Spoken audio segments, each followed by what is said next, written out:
How's it going? Thought Koo and I'd just give you a bit of a look at our broccoli that we got growing at the moment.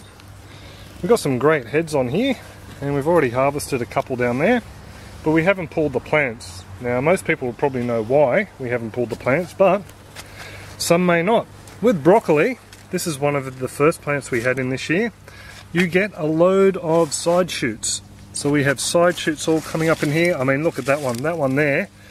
This is just starting to go to flower, but he's half the size of the original broccoli head. We've got small ones down the base there.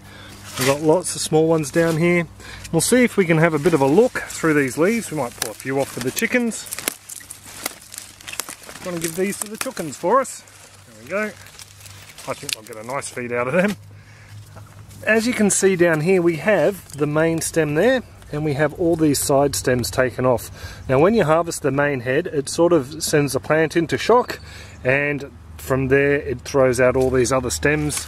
As you can see, there's a big head's been taken from down in there, and you end up with all these side shoots. So this plant here, I think I mentioned it in the last walk around clip we did, this plant here has given us far more in side shoots than it did on the initial head. So look at that there, that's a meal in itself almost.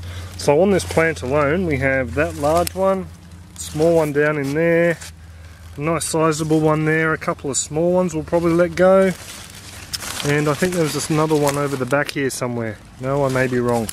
Just some small ones, I got him the other day. So as you can see, it's well worth leaving your broccoli in. I'll show you some of the other plants. Another nice looking head there. Some smaller heads. This one's been harvested a fair bit as well. You can see all the heads that have come off. And the other thing, what we're going to be doing tonight is using these. These are the flowers from the broccoli. We're in the hoop house here at the moment, as you can see. And it's up to stop the cabbage butterfly from getting in here and laying caterpillar eggs all over these plants. So one of the side effects of that is we don't get any pollinators in here, or many. We do get some. We don't get many pollinators in here to pollinate the seed for us. So all these flowers here will be chopped off, and they'll be put through a broccoli and cauliflower salad we're going to be having for dinner tonight, a chopped one, and they'll just be part of the salad. When you think about it, the flower is one of the most nutritious parts of any plant. It's got the pollen and all the other good bits. We'll have a taste test now. What do you think? Sweet. Sweet. They actually taste rather nice. Down here we have another plant. This one here, it was a bit of a late bloomer. We took the initial head off, and I was just harvesting the leaves for the chickens, but it seems to have gone into a state of shock, and there's almost a meal's worth just on this plant here. So I dare say my mother will be getting a few side shoots tomorrow when she turns up.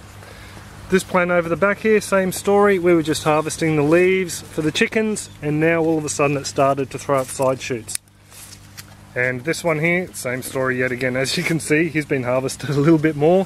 We've got all these nice young fresh leaves.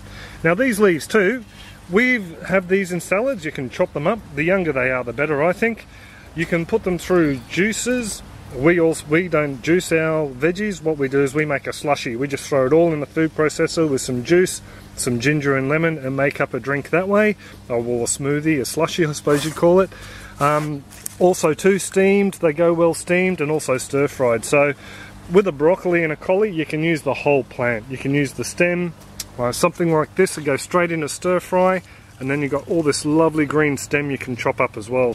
So I just thought I'd show you that, because some people may not know that plants like the brassicas, the broccoli, you can use the whole lot. We used to give the leaves and the flowers and things like that to the chickens. Now we don't. Everything gets eaten. I mean, it saves you money, and it's jam-packed full of nutrients. You've grown it yourself, you might as well make use of it. The chickens still do get some. Cauliflower, exactly the same thing with cauliflower. When they grow, you can harvest everything. The leaves, the heads, the flowers, not a problem whatsoever. With the cauliflower though, I've never had one that's headed up for a second time. Only ever give you one head, and then you've pretty much all got it for greens, and that's about it. But for the broccoli, I mean, these guys are just a powerhouse. I'd love to be able to tell you what variety of broccoli this is, but unfortunately when we bought it as broccoli. There was no variety mentioned on it at all. So there you go, just thought I'd mention that, hope it comes in handy for some. So I suppose that's pretty much all it. If you do have any comments, questions, suggestions, just put it in the comment section below and I'll get back to you. Other than that, I hope you all have a great one. Take it easy. Catcha. And there's also a very annoying water bubble there. I might just get rid of that. There we go. All good.